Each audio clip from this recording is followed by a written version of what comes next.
Hello, gorgeous human beings of the channel. A summit of sisterhood for me, for you, for us. This interview is so fun for me. This segment is so fun for me because Tara is someone that is such an important piece of my life. She's sprinkled all over my life. She has this beautiful crystal shop in Niagara Falls. And I don't know how much I've spent on crystals in my life, but I have like several huge pieces that are like, I've had shopping experiences with her where we're literally like FaceTiming as she's walking through a warehouse and showing me what's possible for me. And I still have one of my jewels that is so heavy. I haven't figured someone to help me unpack it. It's still in the box in my garage because I don't know how I'm going to get it out of the box. I think it weighs something like 600 pounds. Like it is ginormous. You know, I've got big 100-pound, 200-pound, 300-pound crystals in almost every room of my houses. And I'm obsessed with them all. And I touch them every day. I think of Tara all the time. And, you know, whenever my sister and brother's kids come over, they're fascinated by the crystals. It's like the thing. And I've got these 3 gorgeous pieces of burnt amethyst in my living room, and one of those pieces was gifted to me by the channel ladies at the beginning of the channel. And I had already bought 2 of these amethyst towers, so you've probably seen this before. It looks like a big geode, like a big hollow stone, which is usually purple inside, but mine are burnt amethyst, so they look like a citrine, like a dark deep yellow color. And so I've got 3 towers, and the smallest one is like my channel one. And I was looking at them before I came downstairs. I was just so grateful for all the beauty in my life, and it helps me regulate all this intense energy that goes through my life and in my body to have all these. And I just remember the beginning of, you know, picking my crystals with Tara and being like, okay, what do I need? And it's okay, you need the clear quartz, you need the smoky quartz, and you need the grounding stone. So let's get you some, you know, obsidian, and let's get you some genius stone. Let's get like all these different stones that I have to help me process all the energies in my house. I invite you all into my house all the time. Like I don't leave to go to an office. I invite you into my home. I'm sitting in my living room while all your energy comes to me. And so having all those beautiful portals for cleaning up that energy and amplifying the beautiful energy has been such a beautiful gift in my life. And every single huge piece of crystal I've ever bought, I have bought from Tara. And so I'm excited that she's here. I was so excited when she joined the channel. She's done, I think, 4 matrix masterminds with me before. She's been in AFE a bunch. Like, we do incredible work together, and I'm always grateful whenever I have a chance to mentor her and receive from her in any capacity. So I would love to invite forward, in the middle of a crystal store, because I can see all the crystals in the background, the one, the only Tara. Come on up. And the crowd goes wild. Oh, that's awesome. Yeah, I'm at the crystal store because like I'm like a Tasmanian devil, and my life is kind of like that. So I don't really like to do this at home, because then there would be like a chihuahua, a cat, a person. Billy be like, hi, honey, you know, so I come here, and now I'm here, and I'm like, I just said to Melanie right before we started, like, I'm so hot. And she's like, why? I'm like, I'm not sure if it's nerves or it's because I'm sitting in like thousands of crystals and the energy. And it's just like, oh shit, I'm like, oops, sorry. You're okay. allowed to say that. Okay. You should have I heard know, but I Riley see the Catherine. It kids, was so a I was whole like, field day. it was all, sorry, kids. You clearly don't live at my house. Anyways, but it's just like the intensity of all the energy, right? Before I got on the call, I'm just like, I'm trusting my channel, open up whatever needs to come through. And then I get hot, and then the crystals amplify it. So now I'm like, someone bring me a fan. Well, we're very excited to see you and to see all the beauty in the background. So this is your shop, Thrive Niagara. This is your shop. Yeah, on Instagram, it's Thrive Mind, Body, and Soul is incorporated as the actual name, but yeah. And you used to be in the shop right next door, and then you got too busy, and you were like, I need more real estate, and so you moved into the bigger location. I've been in both. Yeah, you have. So funny. I don't know. I don't mind. I share it with the group or whoever else is here and on the replay. So Melanie calls me one day. She says, or we were like maybe in a matrix or something. And she's like, I got to remind myself, I need to send you a message. I need to talk to you. So I'm like, okay. Back then, Melanie did a lot of her inbox stuff. And she was like, well, do you have time to chat? And I'm like, yeah. But I was kind of like, uh-oh, am I in trouble? I am a walking trigger, so it could be possible that I, have triggered her in some way and she wants to have a conversation. Sure. And she's like, okay, how's this date and time? Perfect. And I'm like, go to Billy. I'm like freaking out. I'm like, I don't know. Melanie wants to call me. I don't know what she wants to call me about. Like, so I was like walking in my backyard when you called around the pool, like grounding. I was so nervous. I was like walking back and forth. And you're like, so I had a dream about you. I kind of laughed because I actually wasn't surprised. I tend to do that to people. And you're like, I need crystals and I need big crystals and I need a lot of them. Can you do that for me? And I was like, yeah, sure. Of course. I would love to. And then I got off the phone and I was like, oh, fuck. How am I going to pull this one off?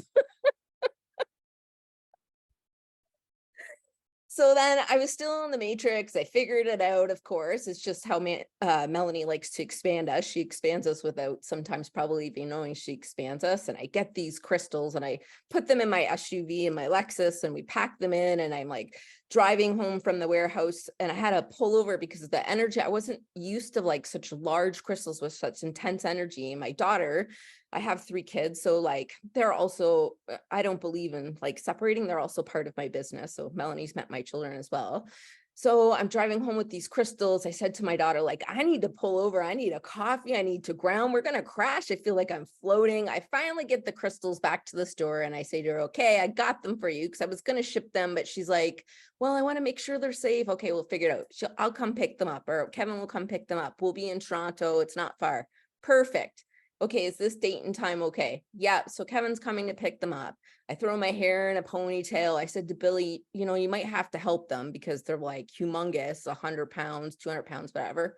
So he comes over, or Billy comes over to the store with me and we're waiting. So Billy's like, he smokes. I'm going outside for a smoke, like traffic. You guys were a little bit late, no problem. So then a few minutes later, Billy opens the door and Kevin comes in. I'm like, holy, because he's like so tall. And I'm like, hi, Kevin, how are you? These are all the crystals. And then all of a sudden, this goddess comes walking in with her flowing dress. And I'm like, Melanie? He's like, honey, it's the famous lady from the computer. That is the first thing Billy says to me. I walk out of the car, I look at him, I go, hi. He goes, you're the famous lady from the computer. I'm like, that may be the cutest description of me I have ever heard. Hi, I'm Melanie. Nice to meet you. Yeah, so completely shocked to say the least. And I was like, oh my God, can I give you a hug? Right. I just it felt to me like home, like we're old friends and you came for a visit, surprise in town. Like that's what it felt like. And then I thought to myself, man, I'm a fucking manifestor. Oh my gosh. I just remember that feeling because I didn't know for sure if I was going to be able to make it. And so I don't like to say I'm going to be there. And then can you imagine how bad that would have been? I tell her like, if I'm going to try to come and then I don't come and she's all dulled up instead. Like, I don't know what's worse. So I didn't say anything. And then in the end with my calls and everything, it all worked out. And I was like, oh, I'll go as well. And it was such a good feeling because Tara's used to big energy. That's what happens when you're sitting in a store like that. Like you're used to big energy. The people that come in are big energy. The people who buy are big energy. The crystals are big energy. Everything's big energy. And so when I walked in, it just felt like I belonged in that shop. I was like, I feel so good here. Like she can handle big frequencies. So it just felt like so easy. And I've been back to your store a bunch of times. And, then the next time she knew I was coming, she was like, the table is set. There's champagne. I have chocolate covered strawberries. I was like, okay, I'm moving in. I said, I need to tell everyone in my life, note to self, this is how I would prefer to be treated when I walk into your spaces. But yeah, she's really been amazing to me and treated me so well every time. And it's been spectacular. So you really, I remember back during COVID, you were doing virtual selling days and things like that. Have you done that since, or have you kind of stopped doing those? I don't do them as frequently, but I'm actually having one tomorrow night. So right? I know, funny. So during COVID, we had to shut our doors, and I was like, sorry, but I was like, yes, I get a break and I'm not going to feel guilty for not having the doors open. Like, I was like, this is the best freaking thing. I can meditate, I can swim, I can do all the things, right? Like, I'm free as a bird. I don't have to open the doors. That's what I thought. So I'm very intuitive, and that's why the store got open in the first place. I got a download to open the store in this exact location. So after about a week, I think I've redone a whole entire room, changed it all up, bought everything I need for it, organized the house in a week. And then I was like, okay, now what? That week was great. Now what? So I was, my son lives with his father, and I was on the way to go pick up my son. And often when I'm driving, I don't have any music on and I'm just driving, and I will get like downloads when I'm driving. And I heard, you need to do sip and shops. I was like, what? You need to do a sip and shop. And I'm like, what is a sip and shop? What in the, well, I used to years ago work at a casino, and we worked till like 3 o'clock in the morning, and then we'd get home because I'm older. The only thing on TV, we didn't have like Netflix and all the stuff. The only thing on TV would be the shopping channel. So it was like sip and shops, just like the shopping channel. I'm like, okay, well, follow your intuition, because it's never steered me wrong. It's gotten to me where I am now. Like, and since I opened the shop, like I doubled and then tripled my income, like things that were unheard of. So I did the You were first in the one. Matrix during that, I remember. Yeah. So well, I don't remember that, but I believe you. Yeah, I remember Was because in so many. but we were just like this, sending you all the energy. And I was so excited to see you do this, because at that point I didn't have a lot of businesses that could have operated during COVID. Anyone that was, really closed were just like closed. Like there was no, but for you, it just felt so, it was like hairdressing. So then they learned how to do coaching instead. It was, someone who did nails, and they had to learn to do videos and get paid on YouTube. But for you, and it was like, you're actually going to be doing a shop from the store. Like I was so excited to see how that was going to go. And it went really well. Yeah. And I totally winged it, because I'm like, well, how do you do this? I don't know. I'm just going to like go with it. So I just basically gathered everything around the store, put numbers on them, and then like I went and did a Facebook Live. And it was like probably 3 hours long, which I only do maybe an hour and a half to 2 hours. And it was probably 3 hours long because I had no idea like how long it was going to last, how it was going to go. I just went with it. Like I just went with the flow. And the first one was like $10,000 in the 3 hours. I'm like, okay, guess that went well. I got to get some more product. Yeah, that was amazing. So now how long has it been since you've done one? I think the last one I did was around Mother's Day. And I You do it usually, tomorrow? yeah, tomorrow, a Halloween one. Okay, that's amazing. Well, this is perfect timing. Well, it's really funny too, because like I like to follow the signs that I get from the universe, right? Or the coincidences or the things that happen. So often when I'm like, oh, I should do another one, is because people start coming to the store saying, I love a sip and shop. But like I was holding on to this limiting belief that people only wanted to do sip and shops when the store was closed because they couldn't come into the store. So I was holding on to this limiting belief, not thinking, why would people want to shop online with me when they can just walk into the store and buy whatever they want? Right? Not everyone can come to your store. Some people are in different places. Are you shipping elsewhere in the world or just Canada right Yeah. now? No, I ship mostly in Canada, or people come to the store to pick it up, but I do ship outside of Canada. So how's Yeah. someone gonna So walk right into your store when they're not from Canada? yeah, it happens a lot living on the border. Well, yeah, but what about England? Do you ship to England? Oh, yeah. Yes. I've shipped everywhere in the world, probably.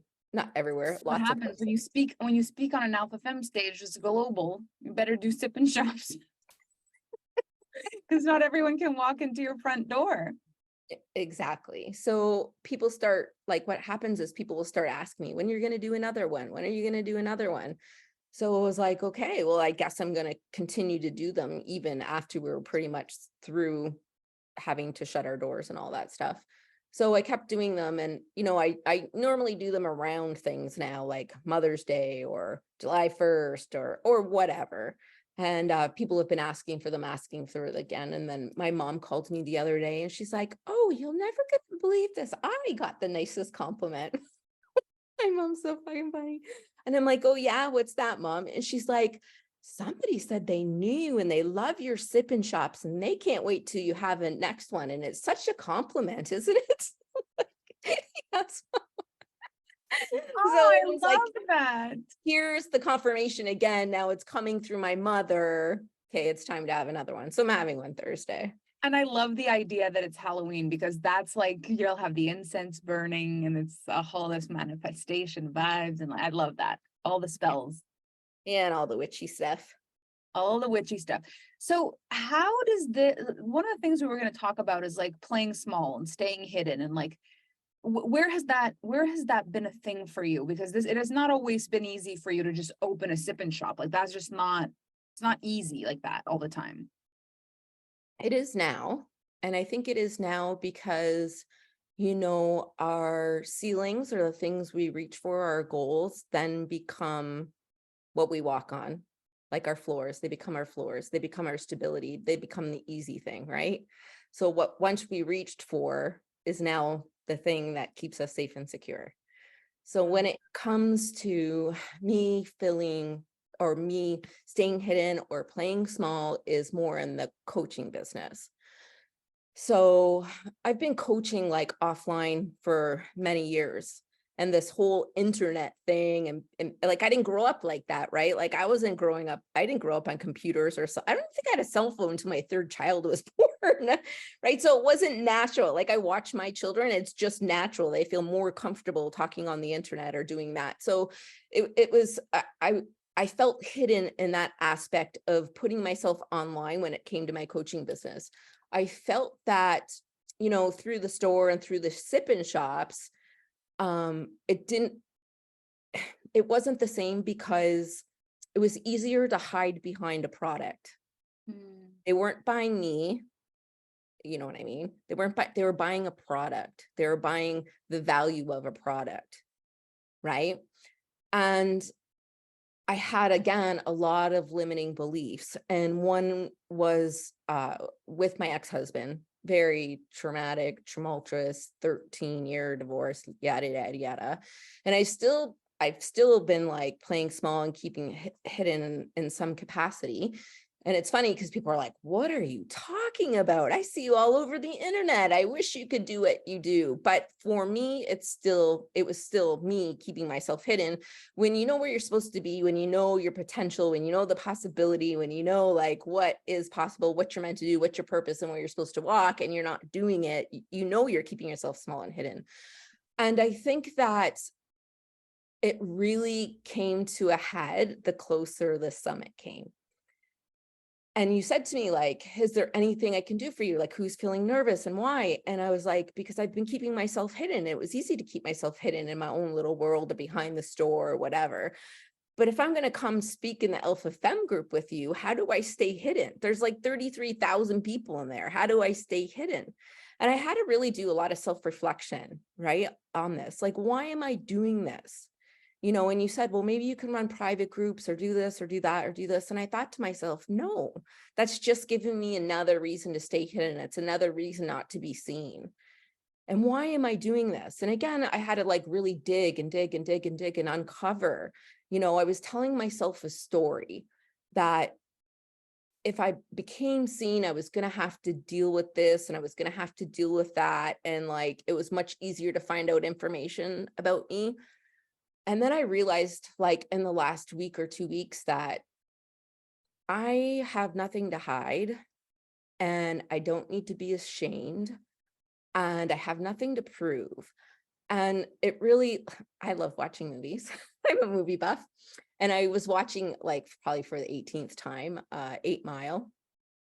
Have you ever watched 8 Mile? Yeah. And when Eminem is like on stage and he's ready to go on stage and his friend says to him, like, aren't you worried about what they're going to say about you? And he's like, used that. Yeah, this is who I am. Like, this is what's happened. But he used everything that he thought that people would say against him as a catalyst into his growth, into where he became. And it's just like, I just realized that I was still holding on to some shame, and I was still holding on to some hurt, and I was still holding on to, if I'm not seen, then I will never have to deal with this. But if I'm not seen, then I also will never become who I'm meant to be. This is like music to my ears, first of all, I just want to say. And what really resonates here, and I think this is such a great tool, and you'll notice a thread in the channel of certain women who are like, and then you gave me full permission to not do the thing I was telling you I didn't want to do. And then I realized, like, no, I want to do it. And this is something that I've done for myself so many times. Like, what often happens for us, because people who believe in us will often try to push us to do the thing that they know we deeply want to do. And we do that to ourselves sometimes. You know, what that looks like is, I'll say, I really want to go live. And then I'll be like, what if this bad thing happens? And then the other part of me that wants to motivate me is like, you'll be fine. It's okay. But then the more I do that, the other part of me is like, well, no, it's not fine. And it's not okay. And then the part that is actually the one that needs convincing ends up trying to convince the part that's saying you're going to be fine that it's not going to be fine. And now it's a losing battle. And so you'll notice, you know, if you're telling your friends, I'm thinking of launching this program, but I'm scared, and somebody tells you, do it, you're so good at it. You'll be like, I know, but that's what everything is going to come. But, you know, this relationship, this person, I could feel myself falling for them, but I just don't want my heart broken. You won't, it'll be fine. You got to trust love. No, but the minute you give yourself the permission to have the out, when you say, oh yeah, that person does sound great, and it would really hurt if it didn't work out. So maybe it's best that you just leave it then. I'll go, well, no, because what if it ends up being the love of my life? Oh, I don't know. You tell me all about that. And I remember this specifically throughout our relationship. This has often been the gateway for you is just validating the fear and saying, okay, so what if you just went with that fear? Then what? And you're like, no. The minute you realize you're allowed to not do it every time, you're like, okay, so now I actually have the choice and I know exactly what I want to do.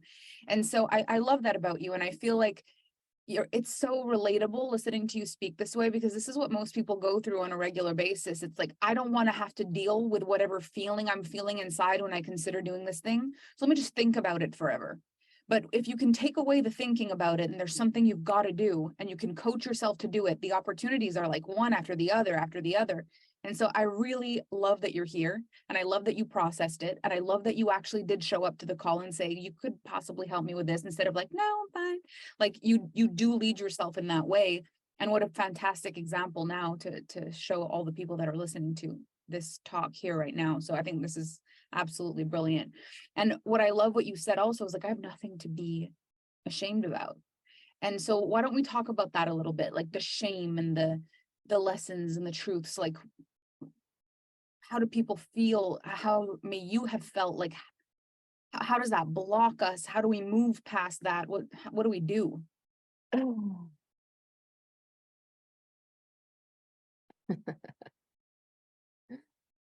Okay. So, you know, I think that we go through things in life in order to become the people that we need to be. And so often something happens and we actually don't remember it properly. Like if you ask 3 people what happened at that accident, everybody will give you a different story. So a Recollection. of the event is actually not the reality, right? And we see things in our own reality, right? So often when something happens, our reaction to it, then we hold on to a story, and then we carry the story and we believe the story. So it's like if you're going on a hike and you have a backpack and you're walking and you want to get to this destination, like you're on your journey of life and you're walking. And then you sit down and you have a break and you open up this backpack and you take out a rock and you look at the rock and you realize, like, I don't really need this anymore. And you throw away the rock and you pull out another rock and you're like, I don't really need this anymore. And you throw the rock away. And then you put back on the backpack and you start your hike and you start walking again. And the walk seems a little bit easier and a little bit easier. So then you sit down again and you pull out another rock and you pull out another rock and you start getting rid of these rocks. And then you're realizing that you're holding on to something that you don't need. And the more you let go of stuff, the faster you can go. And then you get to places that you don't even know were possible, right? You're like, wow, I got to the top of this cliff and now there's a waterfall that I didn't know existed. And you're telling your friends, like, and the people you love and the people on the internet, your clients and everybody, hey, you don't need to hold on to the rocks. Just let go of the rocks. Like, come on, come on, come on. And I feel like that's what we do with our beliefs, is like we hold on to these beliefs, right? And we carry them. And so a lot of times those beliefs are like, you know, somebody said something to you. I see it so often, like when people are just starting to awaken into their spiritual journey, you know, they're open sponges and they're looking for all this information. And somebody says something to them like, oh, if you don't do this, then you're going to have evil upon you. And they believe it. And that's it. And they start carrying around these beliefs. So it's really about like this self-reflection and reflecting back and self-awareness and like looking at yourself, you know, and realizing like, I don't need to carry these beliefs. I don't need to be ashamed. It doesn't matter what this person said or what that person said. Like, is that what I really believe?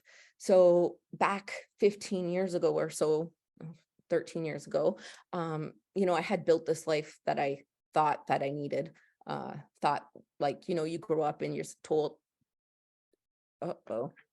What's wrong? Is your computer gonna die? No. Oh boy. Okay, Hashtag well, family. I don't know what's going on here. You're still there. Can you still hear me and see me? Yes. Okay. So I got this like virus in my computer yesterday and I don't know what just happened. But anyways, Okay, well, you're still here and you're surviving the virus. hey, if something's going to happen and you screw up and you look like a fool, don't worry about it. That's a good lesson. Thank you for So that. anyways, about 13 years ago, I had built this life, the life that I thought that you know, you needed to be happy. You get married, you have kids, you have the house, the white picket fence, the good job. He has the good job. And then I'm like, oh boy, I am so unhappy. Like, this is not what I wanted. This is what I thought I wanted because of whatever everyone told me that I needed in order to be happy. And so I decided that like I needed to leave the marriage. I needed to leave the person. I was growing spiritually and we just weren't aligning anymore. Yada, yada, yada. So I had given him the house. I have given him most of the money. I just wanted out. I just wanted my children. I wanted out, which was fine until it's not. And I know now, everything that happens is, you know, an inner journey. Everything that your outside reality is an inside reflection. And at the time I didn't. So during this period, he got very angry because I left, and it wasn't easy. And the only thing left to come after was the children. So at one part in my life, I got a phone call in the morning, very early morning when the children were with their dads, from Family and Children's Services. I don't know what's called States or anywhere else. And they told me my children were no longer allowed to come home. And I was like, what? And I didn't understand. And they just said that there was accusations against you and your children are no longer able to come home until you show up in court and, you know, go through this process. So that's probably when I really hit my rock bottom. Like it was my rock bottom. And I carried shame for that for a really long time. I tried so hard to be the best mom I could. I was like the mom that was like making organic baby food and breastfeeding for a year and a half. And like, I was that mom.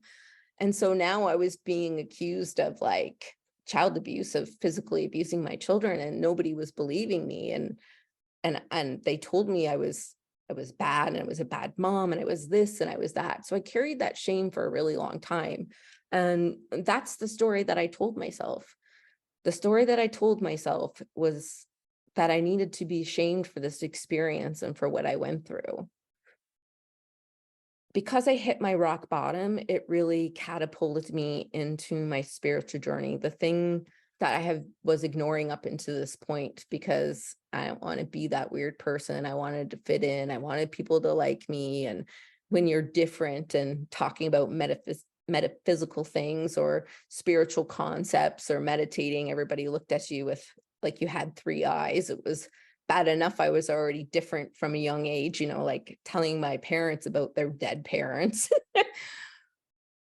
So it really catapulted me. And I was like laying on my bathroom floor, like literally, and I had to make the decision of like, I was at that crossroads, like, where do I go now? Where do I go next? And it was like the path that I've seen in my family of being an alcoholic, burying your pain, ending it, or finding something else. And of course, through divine intervention and connection and the signs that we get from God, the universe source, I was led to meditation. So I went on a 2-year journey of basically meditating every day with a master teacher and ended up in Thailand. And I realized I carried shame from that experience for a really long time until I was like, okay, I'm going to like let go of the story of this is something I need to be ashamed of, something that I never did in the first place. I realized that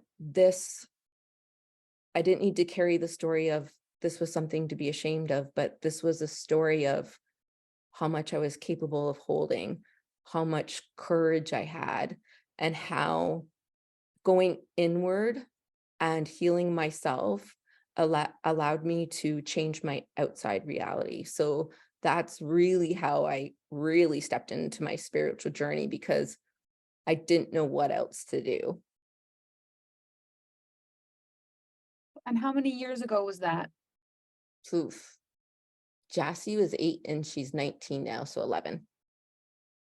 And so along the journey, and I find this is how I love always pulling back, like what other speakers have talked about. Like we were speaking about this, I think it was Rad that was saying this before, of you get this trigger later, like something happens and it brings it all back. And conflict is often not about what's happening, but it's about this connection to what's happening. And people have these strong feelings. Like I know for me in my life, the hard thing that used to traumatize me so much when I was a little kid is my brother and sister my sister was 6 years younger than me. My brother was 4 years younger than me.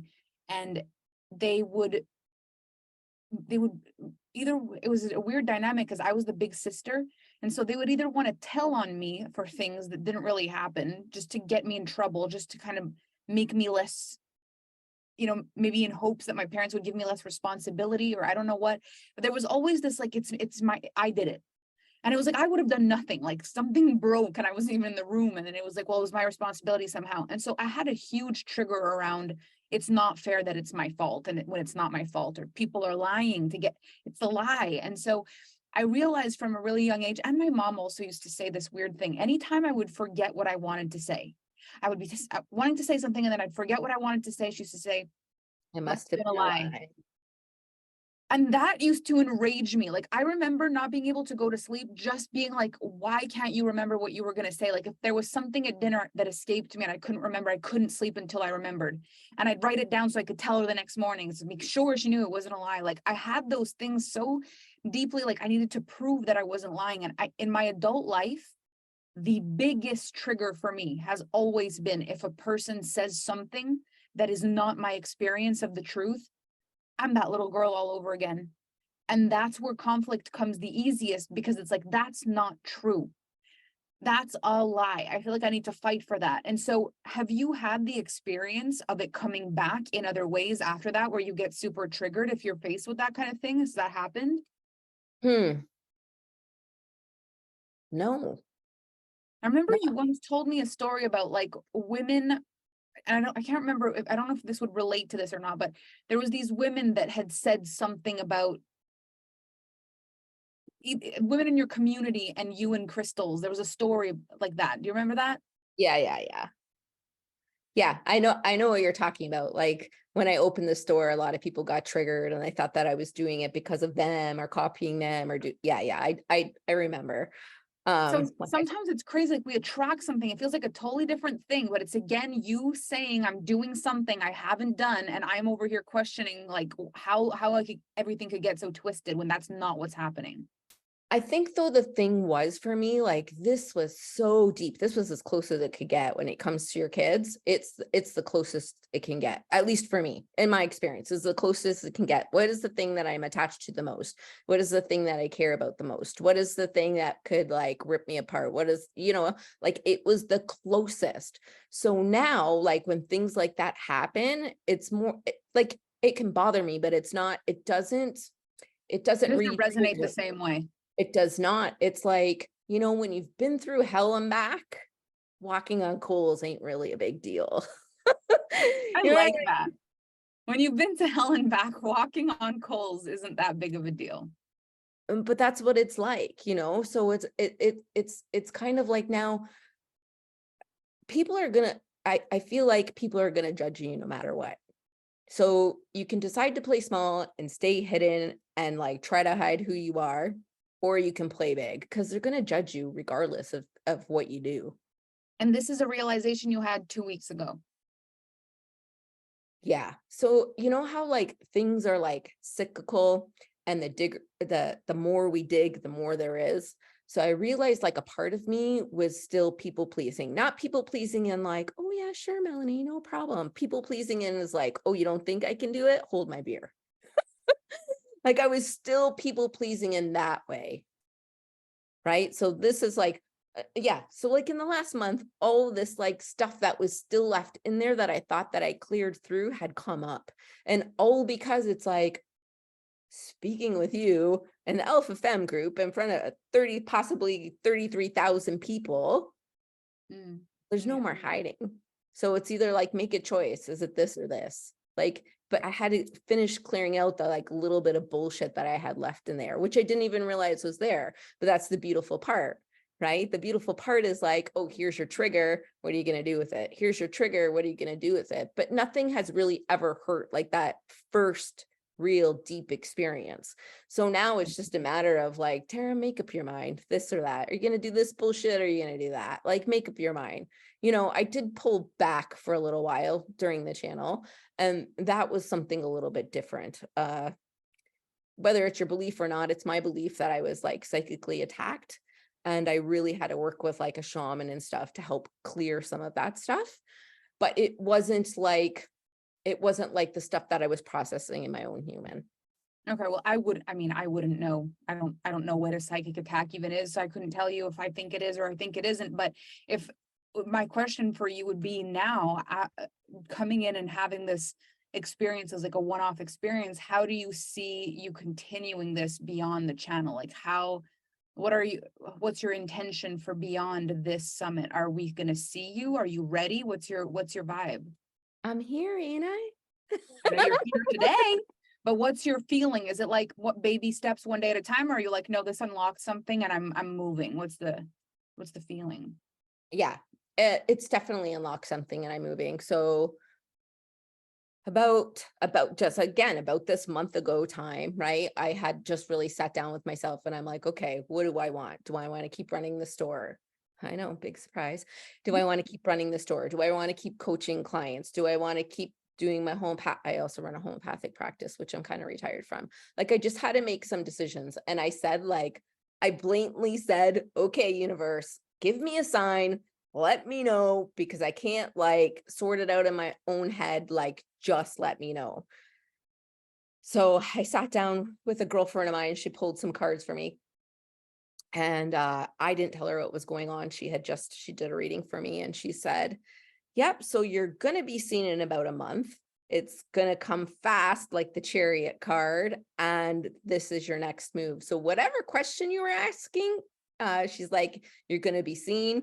This is the move. This is your path. This is your journey. And so I was like, okay, then this is it. Well, that's pretty epic. Don't you just wish you could just trust signs that easily. I think a lot of us are like, I'm looking for a sign. And then people send you that and you're like, a sign? And then they'll show you a truck with a big "do it" on the side. And you're like, a sign? Someone sends you a letter in the mail that says, if you've been waiting for your dreams to come true recently, this is your sign. And then you say, anything, any sign available? Tara's like, oh, my girlfriend pulled my card. And then, that was my sign. She just went for it. And I think that's the beauty of really cultivating your intuition. When you know in your body, this is it. This is my sign. This is what I needed. And so I think that's really powerful. And so something else you wanted to talk about was higher consciousness or higher self and consciousness. And so what's the gateway into that conversation? Yeah, I think honestly, like, well, we all have a higher self. We all have higher consciousness, right? And it's like I was talking about, like awakening up and having this awakening journey and going deeper and deeper and deeper and deeper. And there's many tools, right? Like I'm sitting in a crystal store. There's many tools, there's cards to begin your journey. There's healing modalities to do your journey. There's Reiki. There's all these different things, right? And it's like tapping into your intuition, listening to your higher self, deepening it through meditation, getting to know yourself, getting to know who you really are. We're not who we think we are. We're the awareness, we're the observer, right? We all come from God, source, consciousness. And this could be such a deep conversation, but it's like getting into higher consciousness is a practice. It's not just like, well, some people think it is, and maybe it's possible, but not for me. It's been a process. It's been a process over meditating over the years, trusting myself, trusting my intuition, going deeper and going deeper and going deeper and going deeper. And, it's just like we're all just walking ourselves home and walking each other home. And I think that getting into higher realms of consciousness is, so it's not about living in higher consciousness. It's not about that for me. Any teacher that I've met, spiritual teacher, guru, whatever you want to call them, I think one of the biggest lessons that I learned from them is that it's still about the human experience. We all want to reach this place of bliss, but we can't forget about the human experience. You came into this meat suit for a purpose. It wasn't to become not physical. And I think like so often people get caught up. There's a lot of spiritual bypassing and bullshit. You can tell I'm very not like that.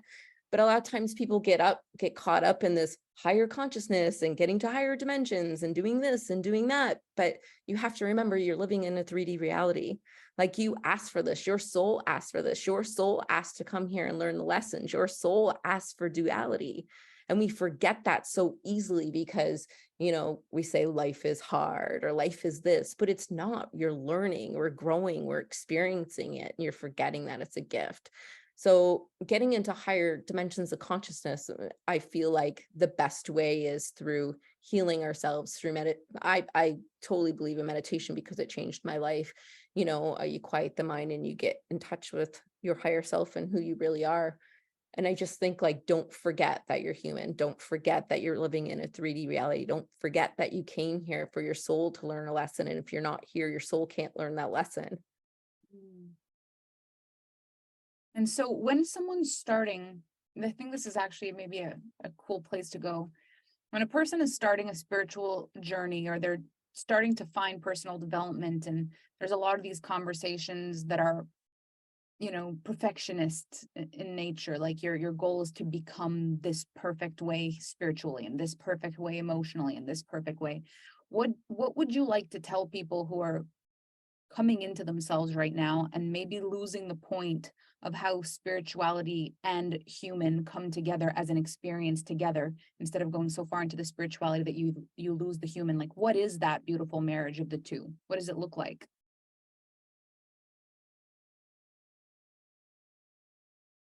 I feel like there is a beautiful marriage, and we have so much to learn in this 3D experience.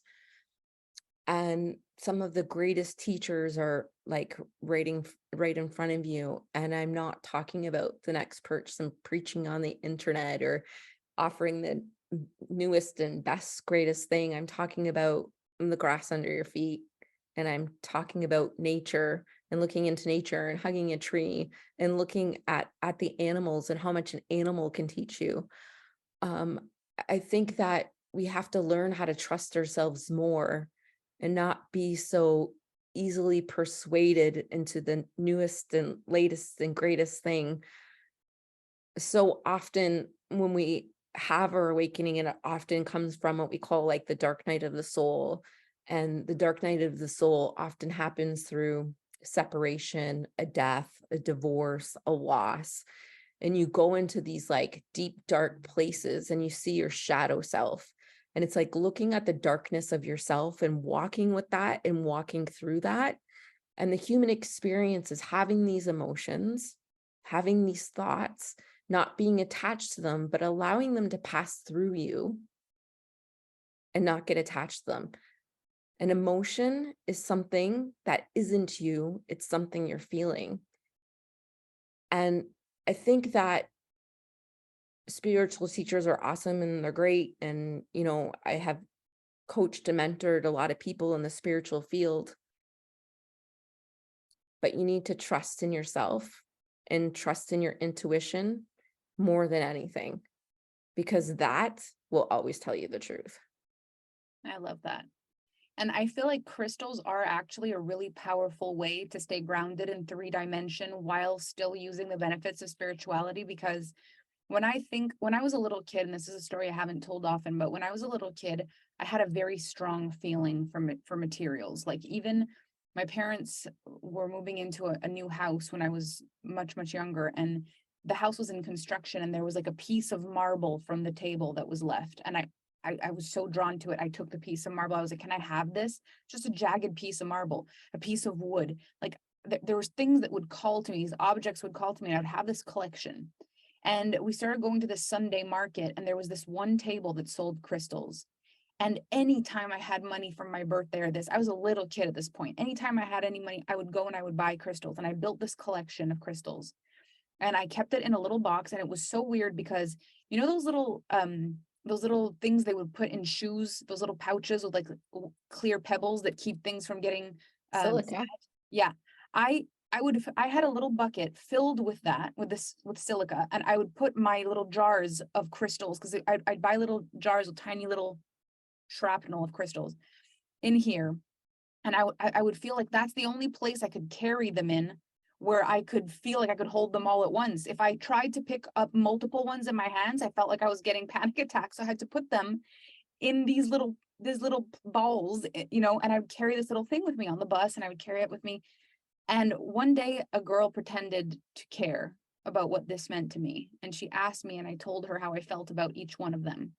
And she told everybody about it, and they made fun of me so bad I ended up throwing them in the garbage on the playground. And I didn't touch a crystal for years because it meant something was wrong with me. It meant I was crazy. It meant I was silly. It meant I believed in something that was stupid.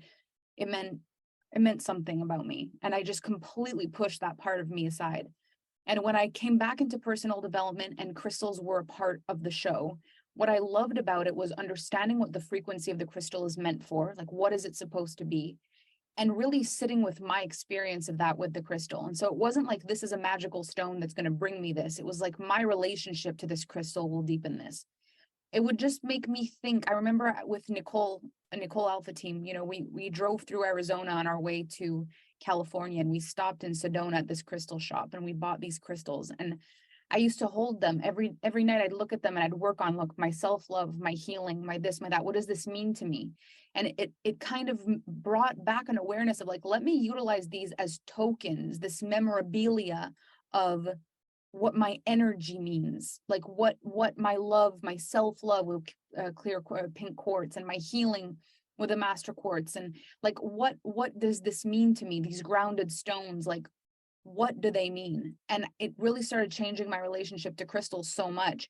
And what started happening is I would forget for long periods at a time to look at my crystals. First of all, because I had a lot of places I would be and I'd forget. And so having the houses I had now, I wanted the crystals to be so big that I could not think about them.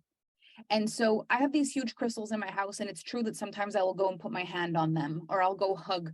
Just during some of the really hard times, I have these big quartz crystals, I would just go and hug it, like right on my chest and like hug it. It would feel like the energy was coming right out of me. But other times it's just an opportunity for contemplation. Like there is this big piece of master healing in front of me. How do I feel about that? What does that make me think of? Do I realize how powerful I am? If this stone holds this, what about me? You know, like it had me sort of rebuild a relationship with my spirituality through the stones. And I started with little tiny ones, and now I have super massive ones. And honestly, across the board, there's not one crystal I've ever owned that hasn't helped me. So a couple of things I'd like to say. Yeah. The first one is I have to freaking laugh because you're so intuitive and you're like, you know, I was just this little kid and I put them in these salt pouches, but like salt, first of all, silica is a derivative of salt. Salt cleans crystals. Selenite, which is, or satin spar, which is one of our crystals that we use to cleanse all other crystals. So whether you realized it or not, you were actually cleansing your crystals. So you actually had the intuitive awareness of how to cleanse your crystals without anybody telling you. So that's the Those first. little shoe pouches. Yeah, it's silica, which is a derivative of salt. That's why they put it in that to absorb moisture. My kid wanted to eat one of those, a pack. Anyways, yeah. So intuitively, you already knew. So this is what I'm saying. We need to trust our intuition, right? Even if it doesn't make logical sense. Because for me to open the store, it didn't make logical sense. To me, to start doing Facebook Live selling crap in my store didn't make sense. Well, it's not crap, but you know what I mean, right? It doesn't make sense in your logical brain, but our intuitive self knows. And your intuitive self, a little girl putting them in salt, was cleansing your own crystals. So that's funny. The second thing that I wanted to say is, like, you brought up an interesting point when you talked about your crystals. One, that you keep coming back to them, whether you're like realize it or not. It's like they draw you back. They draw you back. I'm done with them. Nope, I'm back. I'm done with them. Nope. Like they always come back to us because you're sensitive to vibration and frequency. And the thing about crystals is that they carry a certain vibration and frequency, and they will not lower themselves for us humans. So they stay at that certain vibration and frequency. And that's what the beautiful thing is. It doesn't matter where we are or where we're feeling. We can go to them. We can work with them. We can sit and contemplate it, and it will hold that energetic frequency for us. So that's why, like, sometimes they're like, well, you know, my husband doesn't really believe in it, but I'm going to like go put this by his bed. And I'm like, yeah, sure. Perfect. Cleanse it once in a while and leave it there. It's still going to have an effect on him, regardless if he believes in it or not. I love that so much. And the other part of it is when I have, and I have like I have so many chunks exactly like that. Like I carry them everywhere. I'm entirely obsessed. I think Didn't I this buy one's like one 30 that's one like time? blessed by Melanie. Did I hold that one once? I think so, probably. Is it the time I came and bought like 30 all in one shot? Yeah. Yeah. So I have these weird intuitions about crystals. They've always been a big piece of my journey. And the fact is, what's magic about them, and this is undeniable, is if you can't believe in yourself in a moment, but you've built a belief around symbolism, even if you didn't believe in the crystal based on its healing properties, it's going to do what it's going to do with or without your permission. So it doesn't matter whether you believe or not. But if you can get yourself to believe it on top of that, the beautiful thing is like it's a symbolism for power. And so whenever I've noticed my self-love was not there, but I took a pink quartz with me and held it closely and asked myself about the quartz and what I could do better, I came up with the answer. And is it because of the quartz? Is it because of my relationship to the quartz? I don't know what it is, but there's something about the symbolism and the trust in something outside of you sometimes that helps you re-access the parts inside of you that really matter. And it's been such a cool experience for me to come into your store and to ask, you know, like, what does this do? And what's this meant for? And what does this represent? And for you to tell me stories about certain crystals and be like, that resonates with a piece of me I'd like to work on. And I'm going to take this token and I'm going to take this symbolism and I'm going to work on this with this reminder, this constant reminder that I'm working on this right now. And it's been so beneficial to me.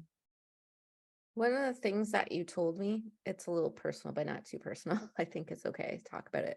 One of the things that you told me that really touched me was that after you had your fall and you were down and out for a little bit, the first thing, the first time you had sat and written again was in front of the crystal. Oh, yeah. And I think that's, you know, I like to help people. I like to be a catalyst for their healing. I like to like open their mind up to the possibilities of what's possible for them. And not everybody's ready to have some of the deeper conversations. And owning the crystal store allows me to get to help people at all different levels. Absolutely. And I feel like sometimes if you just have something that means something, when I had that concussion, my biggest fear was that I would not get my brain back. And it was a very scary thing for me because of all the things I never considered ever is that I could give myself a brain injury in my kitchen and put my company in danger. And my company is my family and my life and my purpose. And like the panic I felt was so intense and I couldn't think. And it was like, I couldn't touch my phone. I couldn't go on social media, like everything that has to do with my business, I couldn't do. And I was having a hard time. Even like my parents invited me over to play a card game. I couldn't play a card game. If I tried to focus on writing, I couldn't. And I would allow myself with the meaning of like, let me sit in front of this genius stone and see what comes out, because there's a meaning to the genius. I had this huge chunk of genius stone, like huge green stone, like huge. And I'd sit in front of it like, okay, what can come through? And it was like trying to put all this pressure on myself with the genius stone, and it wasn't working. And then I got this intuition, like, you're not supposed to sit in front of the genius stone. You're supposed to sit in front of the master healer. And I sat in front of that crystal that is meant for healing. And all of a sudden I started writing. It makes me emotional. I don't even know why it makes me emotional. I don't even know. But it was just like, I thought I'm going to lose my genius. Like it's all about my brain and it's all about how valuable I am if I'm intelligent. And really it was the healing that I needed of like, it was so much more than that. And I remember what I wrote was so beautiful and it was so healing. I didn't write a genius post. I wrote a healing one. And it's like, I needed the right messaging for me. And so that's why I shared that with you, because it still makes me emotional. And it's still one of my favorites. Yeah. Yeah. So if you've ever worked with crystals and you were like, it didn't work for me, it didn't work. Maybe you were holding the wrong stone. Because when I was sitting in front of genius stone trying to push my injured brain to be a genius, the genius stone wasn't helping me at all. It wasn't like, yes, of course, here's the gateway to your intellect, you're welcome. It was like, no. And I just sat in front of a different one and changed the game. Your genius stone, I was just going to tell for those what Melanie's genius stone is a large raw piece of green fluorite. Yeah, I keep that in the island, or not the island, the lake house. And so we have in one of the houses that I have, we have an indoor hot tub in the house, but it's surrounded by plants. And so I still kind of find it odd that there's a hot tub in my house. Like Kevin and I have been in it a couple of times because we're like, we kind of have to, because so at some point people are like, do you ever go in it? And we were just like, no. And so eventually we had to say, okay, we're going to do it. But it's odd to sit in a hot tub in your own living room, just so you know. Like I'll have to post pictures about that one day, but it's a weird kind of feeling. But what I love about it though, is it's surrounded by plants. And so I've put my genius stone all around the water and all around the plants. And I usually do my Facebook lives all my live streams in front of those plants. And so then now in each corner of the room, I have the quartz, the big quartz on the stands. And then I have quartz all over the living room. And then at my feet, I usually put the black obsidian. But that has helped me stay grounded. And, one of the things I've often been told and asked is like, how do you manage with this much energy in your field to be this grounded?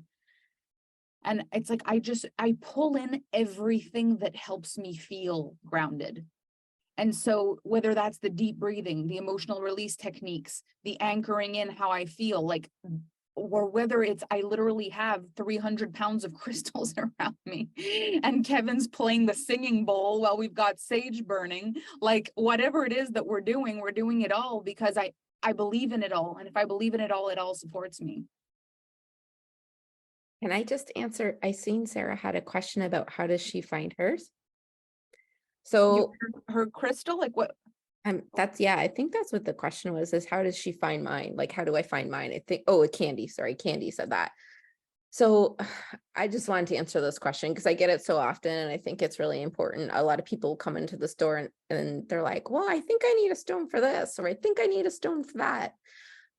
My advice to everybody, because I believe in the our own self-empowerment. I believe that we know ourselves better than anybody else. It doesn't matter if I'm an expert in crystals and I can tell you what everyone does and da da da da da da da.